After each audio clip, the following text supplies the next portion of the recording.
The Olympics will soon bring the eyes of the world to Italy. But before the games begin, let us transport you to the amazing host country. We'll share the incredible places full of beauty and history. Gelato al cioccolato. And introduce you to the people who make these places so special. Colosseum. This is Journey to Italy.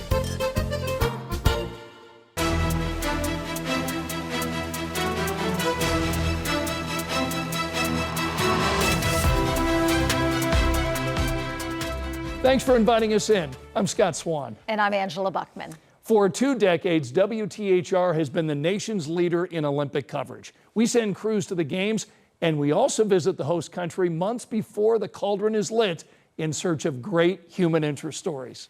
We've taken viewers to Greece, Italy, China, British Columbia, England, Russia, Brazil, Japan, South Korea, France, and now back to Italy. Photographer Steve Rhodes and I traveled all over the Olympic host country. We found great stories in the big cities and off the beaten path. So settle in for our journey to Italy.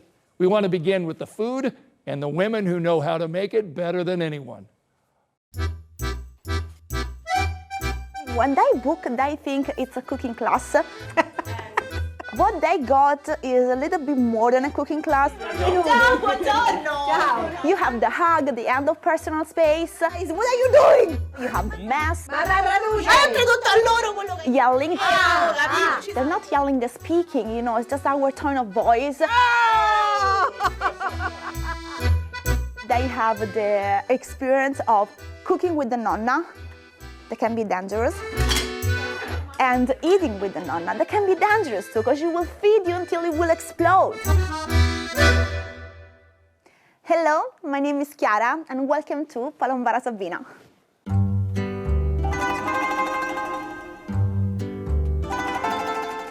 I grew up here in this village, and 8 years ago, I started this project called Handmade Pasta with Grandma. I showed a picture with my phone, and I posted that on the social media, and I wrote, hey, who wants to cook with Grandma today? What I didn't expect is that the word answered. And suddenly we have people walking in our streets, in the middle of nowhere in Italy, looking for the pasta grandma. That it was my grandma. There were the other grandmas around the neighborhood, because here everybody knows each other. And they started to casually knock our door when there were our American tourists inside and say, I know how to make pasta, me too. And I say, okay, come in. All the grandmothers, they started to be part of this project, and so it became like a community business. So Grandma, you will be your chef for one day and we'll teach you everything. Then we were asked to have a TV show.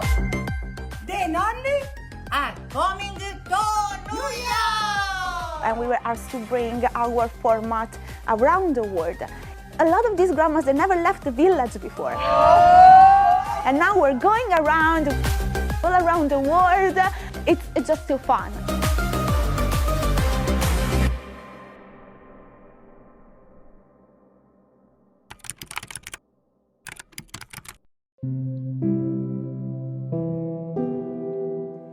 And 2 years ago, when she passed, at the beginning it was too painful for me.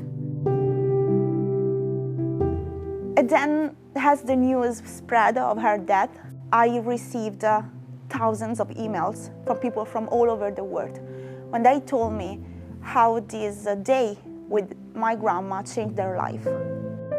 And I felt that my community was not my village anymore. My community was the world. And I found her again in all the classes that we take every day.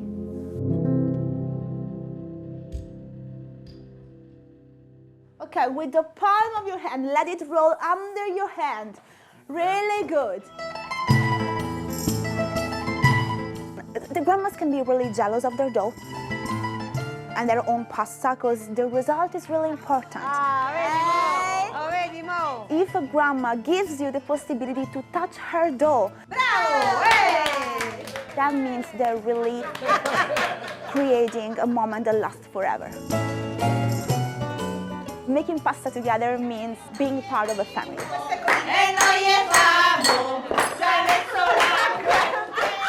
I think that once you get an Italian family, you cannot lose it, if you want or not. Ciao ragazzi, ciao, ciao. And when you come home and you try to make homemade pasta at home, it's not as fun, one, and it's not nearly as good, two. So imagine enjoying great food with a stunning view. So right across the street from the historic Colosseum in Rome is the Aroma restaurant. You can't keep your eyes off the Colosseum, especially at night, but then the food arrives, and it's just amazing. The chef there at the Aroma restaurant has earned his first Michelin star back in 2014, and his signature dishes feature the top producers in this region of Italy. Mi piaceva lavorare con le mani in pasta, mi piaceva aiutare la mamma in cucina. Credo che in questo momento che ho deciso di fare il lavoro più bello del mondo. Now I'm really hungry. That sauce just looked amazing. It is amazing. And that view, you just want to take pictures of the food and the view. It's amazing. So I hope you save room for dessert when you come to Italy. That's because gelato is what everyone craves for dessert. During our pre-trip to Italy, we met the Gelato King. As dawn breaks over Tuscany, the countryside Sunrise is always marvelous. slowly stirs to life. And an ancient town rises from the mist like a dream. Every step you take, you step into history. Every stone, it's 1,000 years old, more or less. Nicknamed Middle-Aged Manhattan, Because when you see from outside, it looks like the skyliner, you know. the towers of San Gimignano were built as symbols of power and noble status. Yes, middle-aged Manhattan.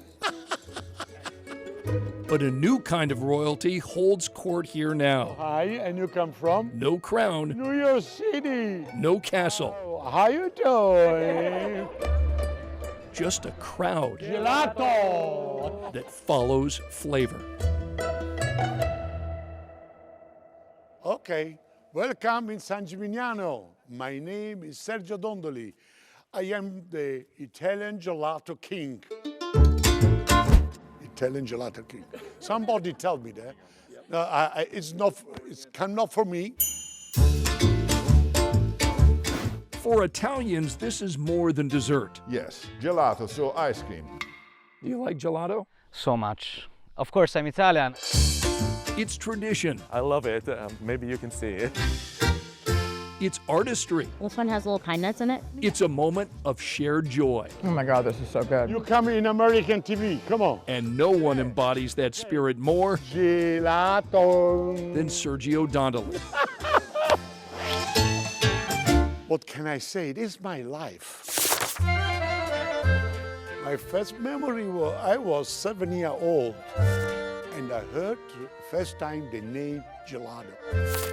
And I tried. It was cold, but even sweet, so happiness. And then it was my job. Yes, where are you from? Scotland. Oh, Scotland. Mr. Dondoli Ice Cream Shop, California, Turkish, Belgium, Greece, gelato. one of the most famous ice creamer in the world. I talk many languages. Si kann ich will kala, aber gerne. Wo denn genau her? When Chinese come, I will let you see I can talk Chinese too. Mr. Dondoli is always creating new tasties, We have to be very precise. using even local products like the saffron. Yes, the most famous one. Ones made with oyster. Gorgonzola and chocolate. Ones made with olives. Espresso. Pistachio. Blueberry and ricotta. Mango. The Vernaccia wine as well. Okay, I love everyone, come on. I cannot choose. Fancy flavors aside, All right. Sergio will tell you Let me put in. the real secret to success is simplicity. He uses only organic local ingredients. The milk comes from a nearby farm. And yes, sometimes Sergio even milks the cow himself. It's better I don't look inside. A quarter of a scoop.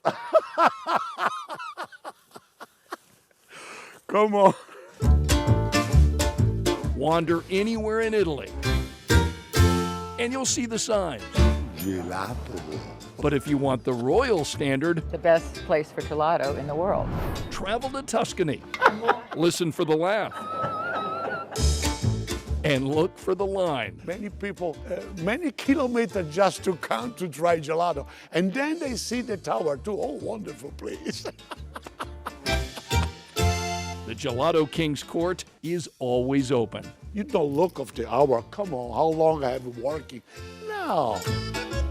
You want to have just happiness for all the day. And when you come back at home, wow, for you, you will be happy because you've done what you really love.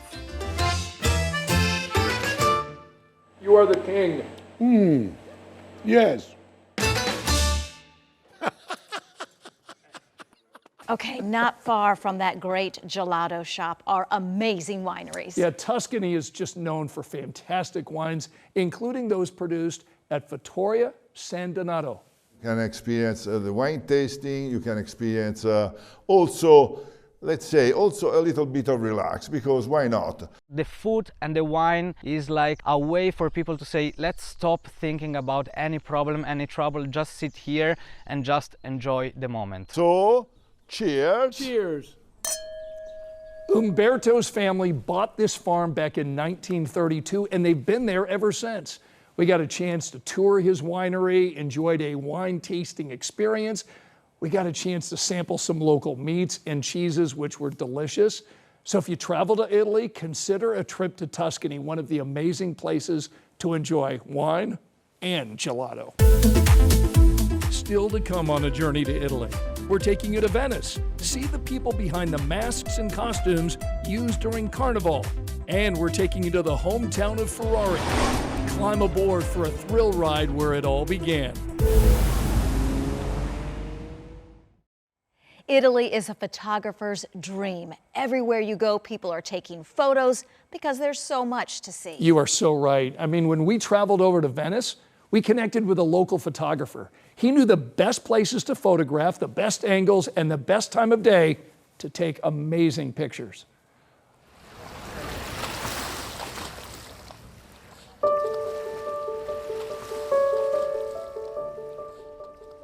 Wandering around to try to get lost. That's probably the best way to discover Venice. I go walking, just walking, and when I see the light, that's the right moment. My name is Andrea Perotta. Photography is my big passion.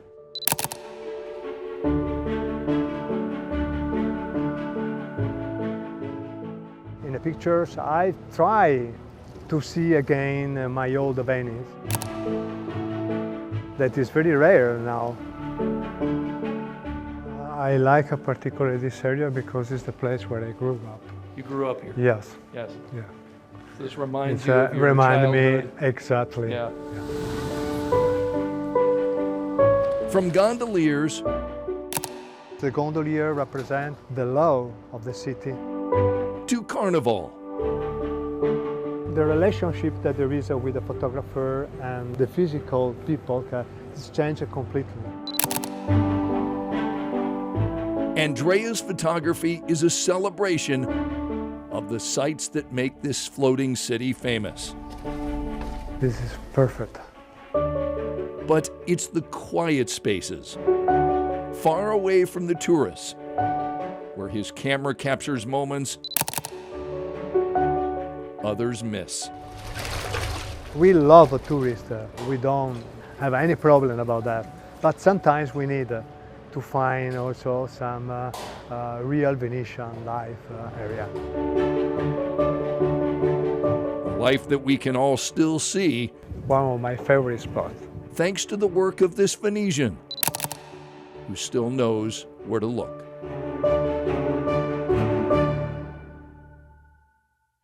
Venice is also known for Carnival. For 2 weeks in February, the city throws a big party. Yes, they do. And many of the colorful masks that bring Carnival to life are created in this workshop. David and his team of artisans create thousands of custom papier-mâché masks. All of these are handmade. Mask making, we learned, has a long legacy in Venice. In the past centuries, masks were used as a way to disguise your identity. So to hide your identity and become someone anonymous among the crowd. So to celebrate Carnival, you need a costume too. There's a warehouse in Venice with lots of costumes featured in films, theater, and the opera. You can rent one of these costumes and then wear it during Carnival or any time of the day. That's me in the center. I got a chance to wear a few of those costumes, and the experience transports you back in time. It's very good because the people can live a dream. One time in their life, you can do it, you know. It really transported you back in time and back into the Carnival atmosphere. So intricate, so beautiful. It was. Yes, and I love all the colors. In Venice, by the way, gondolas are the way to travel, but there's another city in Italy where it's all about fast cars. So we want to take you to Maranello, where the color is red. After all, this is the birthplace of Ferrari. Ferrari is red. Ferrari is passion. Ferrari is Italy. When you arrive in Maranello, Italy, the prancing horse is there to greet you. And when you step inside the Ferrari Museum, you're up close with automotive history. They are masterpieces, and there is no real masterpiece. Each one is a single masterpiece.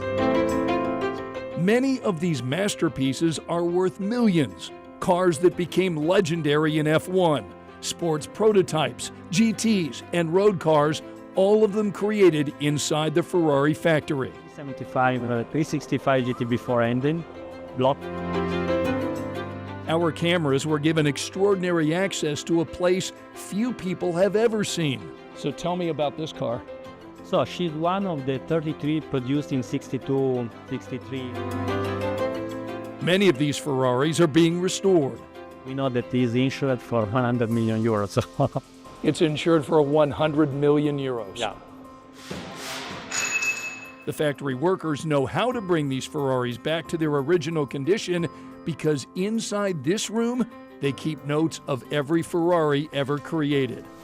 Every single part of every single car from the mechanical point of view. In this factory, the Ferrari team works on cars from the 1950s, and they're restoring a Ferrari hydroplane. She reached 242 kilometers per hour of the doors. That's very fast. Yeah, on the lake. We got a sense of the speed while riding in a Ferrari through the hills of Maranello. Policy acceleration.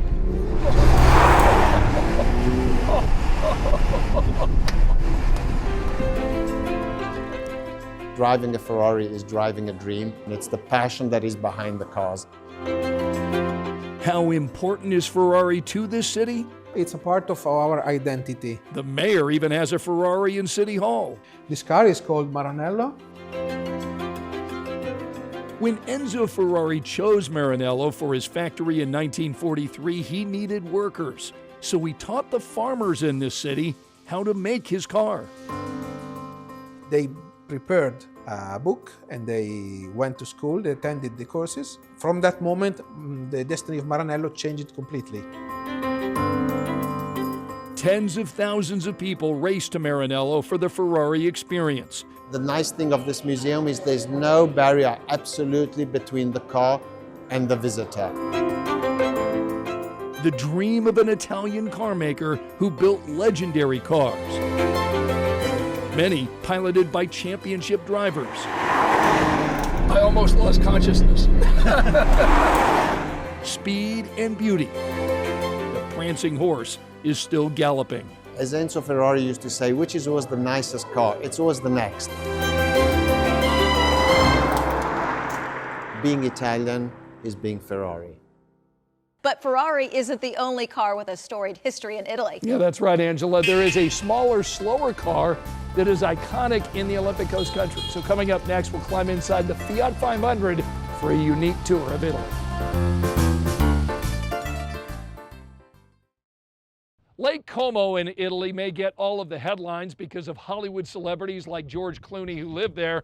But here in northern Italy, it is all about Lake Garda, the largest lake in the Olympic Coast country. Lake Garda is 32 miles long. Yeah, it's big. Yeah, it's very big. With quaint towns and historic estates dotting the shoreline. So, in the first floor is a restaurant. In the second floor, that's hotel. That's only 7-8 rooms. Sirmione is one of the must-see towns on the southern edge of Lake Garda, in large part because of this spectacular castle dating back to the 14th century. Sirmione is also an ideal spot to grab a boat tour. Yeah, this is the best office, you look. Yeah, there's no computer, no TV, okay, no stress. With a little luck, you'll find a captain like David. Are you ready? Part guide. That's Italian music. Part DJ.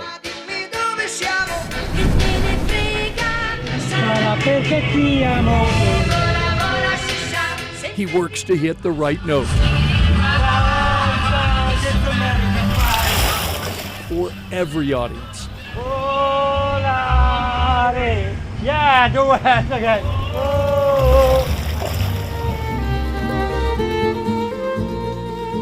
It's all part of the Garda experience. It's your second house, the summer house.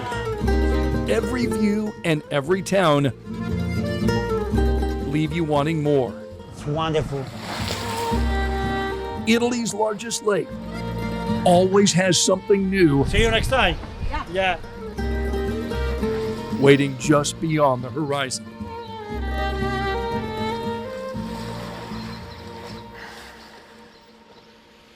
Oh, how beautiful. And there's just something about water towns. Oh, there is. And it's so beautiful. You can spend all day, if you want, seeing different towns. You can see why we really like this Olympic pre-trip assignment. Well, yeah, sign me up for next time. And make sure you get David and the boat, because he makes it really fun with all the music, too. He played some great music. You bet. The churches across Italy are impressive, beautiful, and historic. But there is only one church built on the rock of the mountains here in northern Italy. Look at this.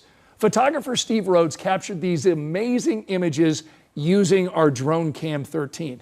We explored this amazing church and learned it dates back 1,000 years. They come here to pray, and they built a monastery, strange monastery inside the cave, okay? Madonna della Corona, and Corona means rock, so Madonna of the Rock. Over time, a church was built, then rebuilt despite the challenging accessibility. The unique site has become a pilgrimage for people around the world. Yeah, it's fun. You can either climb up to get to it or climb down. We took a car down. I was going to say, I would choose down. When you visit Italy, there are a variety of ways to get around. The trains are great. You can rent a car, and in Venice, you can ride in a gondola. But now I want to take you on an unforgettable tour of Italy in one of that country's most iconic vehicles. In this country, history doesn't whisper, it sings.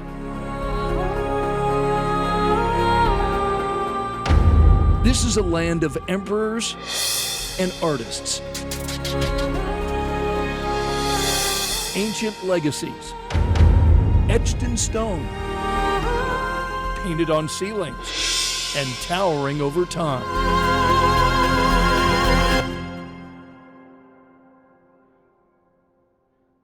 But Italy's heart, it's gonna get real loud, also belongs to something small. Works so far.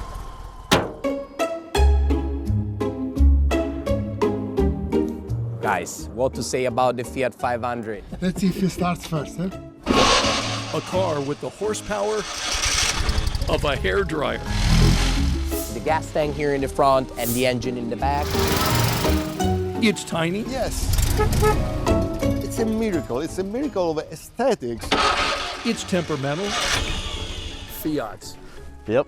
Fix it again, Tony. That's what they say. And somehow, it's iconic. Yes, yes, definitely. The bouncing speedometer. 48, 50, 51. The colors, they're really cute. But also the shape. It's a beautiful car. Oh yes, very lovely cars. It's not just a car, as I say, this is a symbol of Italy. One of the many symbols of Italy.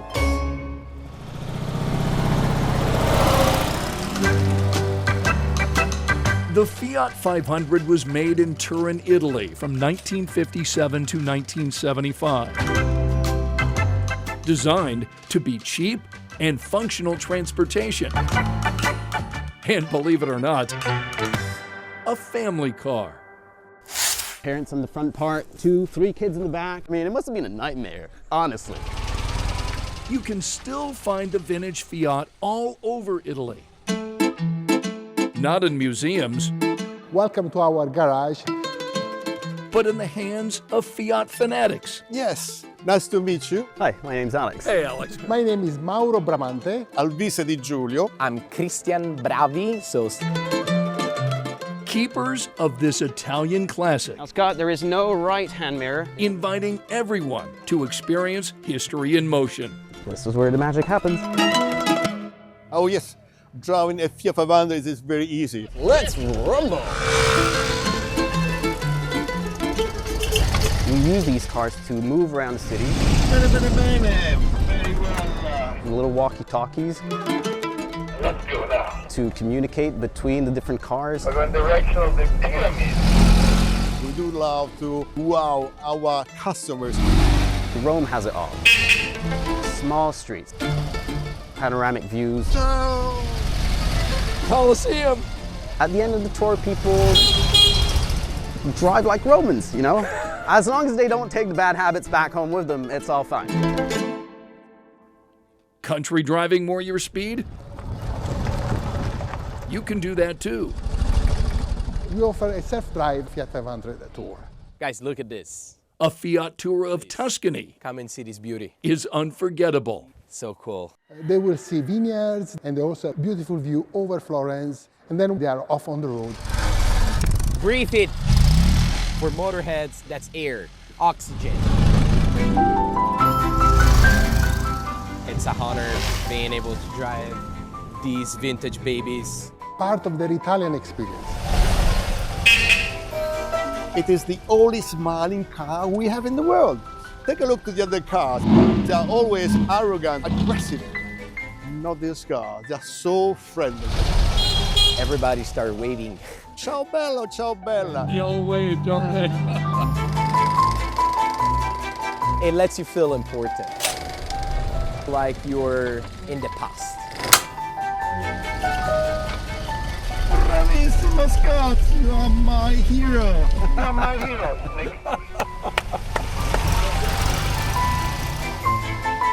I get inside my car, I drive, and I feel bad. It's my feeling good therapy, and I do it. It's unbelievable. It works every time. This is the way to see Italy.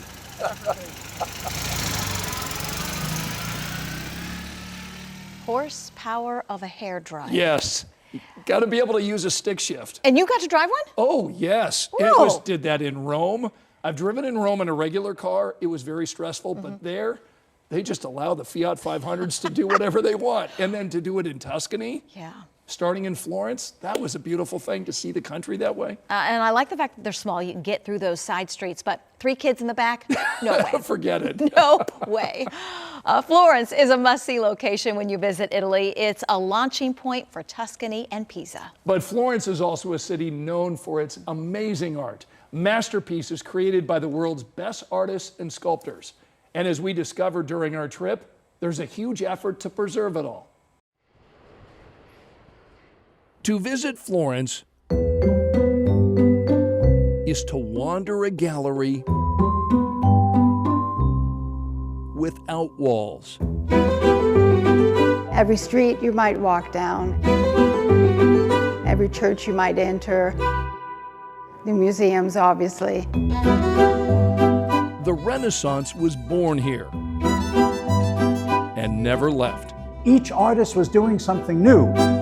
Breathtaking. Absolute innovation. Iconic. Amazing works of art. Sacred. But not eternal. The works really are all very old. Many of them have not aged well. Time really deteriorates works of art. Fire, floods, and the centuries have taken their toll. Even masterpieces can't last forever. Unless someone steps in to help. Buongiorno. My name is Simonetta Brandolini Dadda. I'm president of Friends of Florence. We basically are here to conserve, protect, safeguard the art and culture, really, of Florence and Tuscany.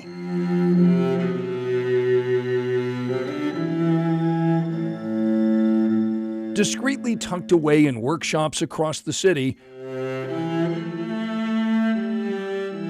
artisans commissioned by Friends of Florence form the front line in this battle to save history.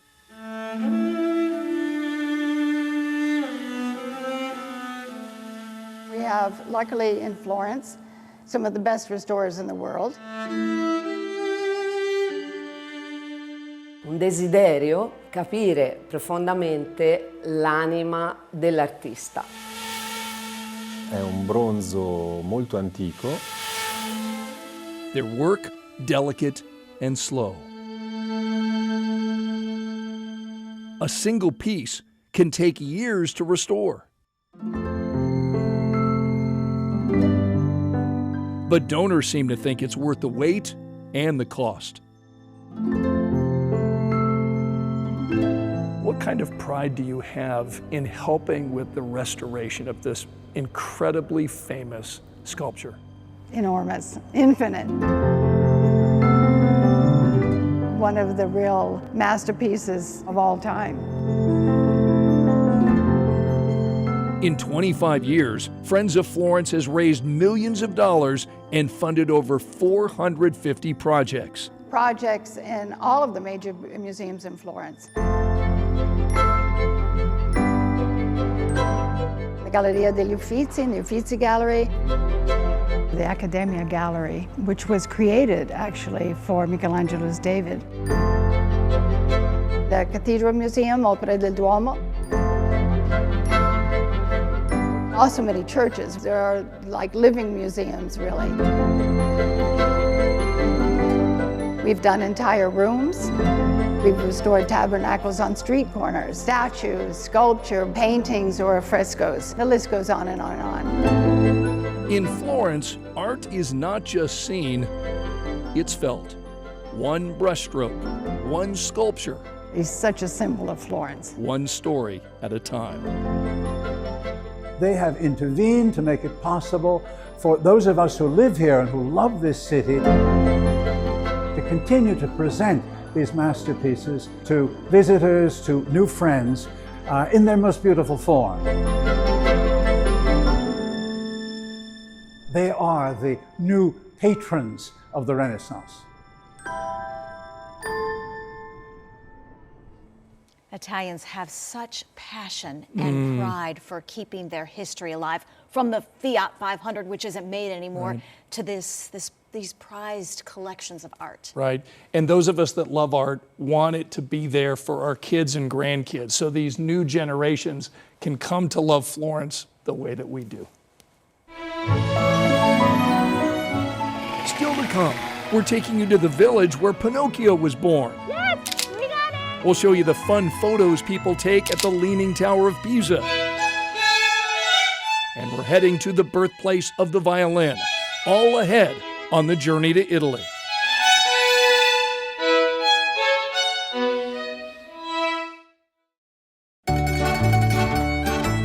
It's one of the most recognizable buildings in Italy, the Leaning Tower of Pisa. Tourists flock to see it and take photos of it. Some of the photos are just hilarious. One guy created an ice cream out of it.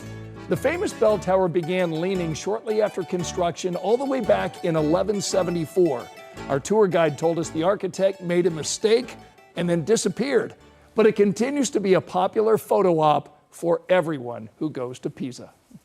When most people think of Italian cities, they quickly mention Rome, Florence, and Venice. Now, those cities are all worth visiting, but on our Olympic pre-trip, we ventured off the beaten path to a place you've probably never heard of, but you certainly know the story linked to it.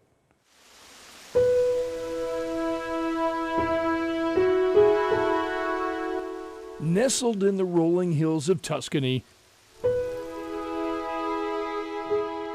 is a place of terracotta rooftops and terraced gardens. Collodi, Italy looks like it was pulled straight out of a fairy tale. And in many ways, it was. So the first line of the story, chapter 1, once upon a time, there was a piece of wood.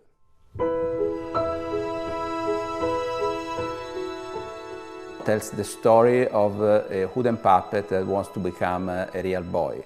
A wooden puppet given a name. So this is our Pinocchio. He's the most famous puppet in the world. And his story still lives in the village where it all began. First publication of Pinocchio, July 7, 1881. The author, Carlo Lorenzini, used the pen name Collodi to honor the town where he grew up.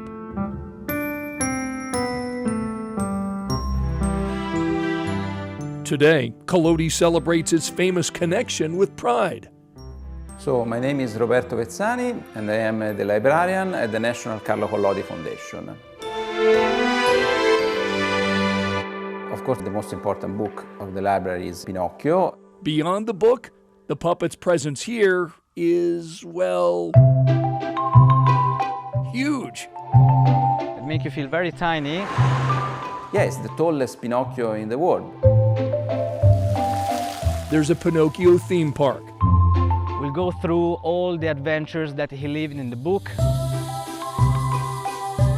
It makes you feel like you are part of the story as well. A traditional puppet show entertains children. There is Pinocchio art, a Pinocchio in a roundabout, I mean, Miss Pinocchio.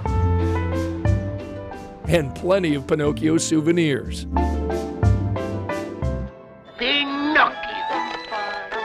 Long before Disney's version of the puppet, Pinocchio was carved into the culture of Italian families. Oh, benvenuti qui all'isola di Pinocchio, il mio laboratorio di marionette. Prego, accomodatevi. This artist in Venice was so inspired by Pinocchio, he decided to make marionettes for a living. Mi dicono che assomiglio a Geppetto, cioè al papà di Pinocchio. Indubbio, certo. And this violin maker in Cremona still cherishes this Pinocchio that was around when his daughters were young. Dad, read me a few pages of Pinocchio and I would read it to her in the original Tuscan Italian, old Italian language, which is very, very beautiful. La storia di un burattino, History of a Puppet. This says History of a Puppet. Yes. And that's the first mention of Pinocchio. Exactly. More than a children's story, Pinocchio was a tale about honesty and morality. He couldn't tell lies, otherwise his nose was growing. At the end, he understood what is most important, the true values of life. Family. This one is for Greece. A story This comes from China. that connected with millions. Edition from France. The Adventures of Pinocchio is the second most translated book in the world, behind only the Bible. Almost 700 translations in almost 200 languages. You've probably read Pinocchio hundreds of times, right? I guess so. It's part of my work, so I do not complain about that. So while Collodi may seem like just another Tuscan village, it's actually the heart of a story that has touched the world. A place where imagination was born, and where even today, a little wooden boy reminds us all what it means to be real. So that's the ending of the story.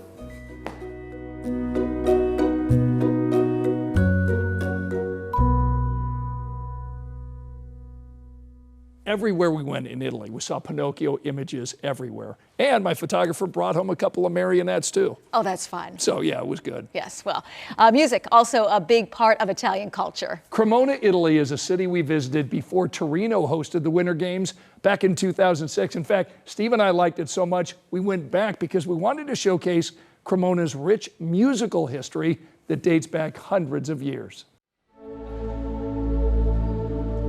For nearly 1,000 years, this cathedral has stood at the heart of Cremona, Italy. A silent witness to wars, plagues, and the rise and fall of empires. Towering columns, gilded altars, and frescoes painted by Renaissance masters. Its grandeur is undeniable. And in almost any other city, this would be the crown jewel. But Cremona's greatest treasure isn't carved from stone. It's crafted in wood. When I observe a piece of wood, I can almost already see the sound that it will produce. This will be a very strong sounding violin. Cremona, you know, it's the city of the violin makers. Hello, I'm Matthijs Heiligers. I'm a master violin maker, and I wish you welcome to this beautiful city, Cremona.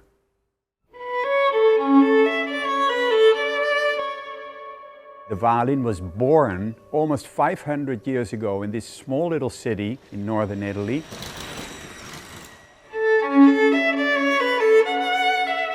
And it has remained the city of violin making ever since.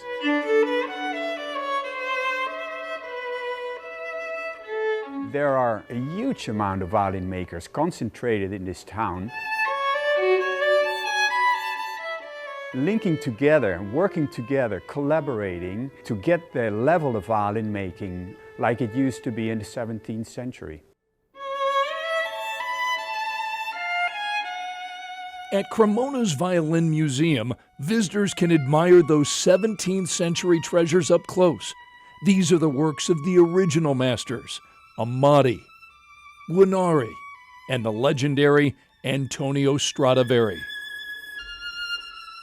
Antonio Stradivari really made the most important instruments, and he has become the #1 violin maker of all time. Exploring this museum feels less like a stroll through history and more like stepping into an art gallery. But unlike paintings on a wall, These are musical instruments, so the visitors can also listen.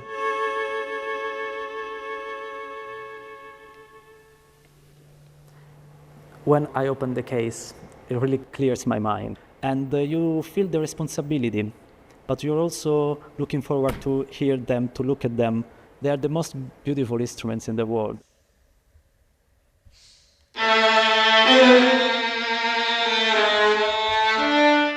Stefan is 22 years old. He's playing a 1727 Stradivari. Appunto a mio nonno, ai miei zii, a mio padre e ora tocca a me.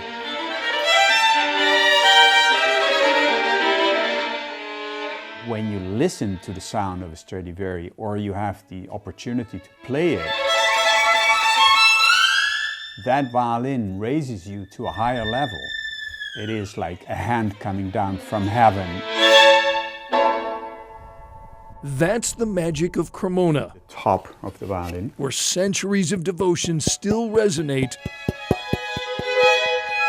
in every note. One plank of spruce and one plank of maple. That's what it simply is. But we turn it into something very special, which is sound. And as new generations add their voice,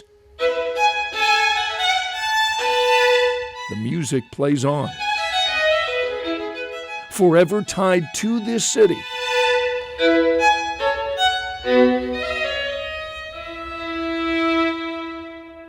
The birthplace of the violin. Wow. It's amazing. I love the sound of the violin. Me too. Such a beautiful instrument. In a moment, we'll introduce you to our correspondent to the Winter Games, and that's next. Our colleague Anne-Marie Tiernan is going to be in Italy covering the Olympics for Tegna stations. Oh, and Anne's covered many Olympics during her long career.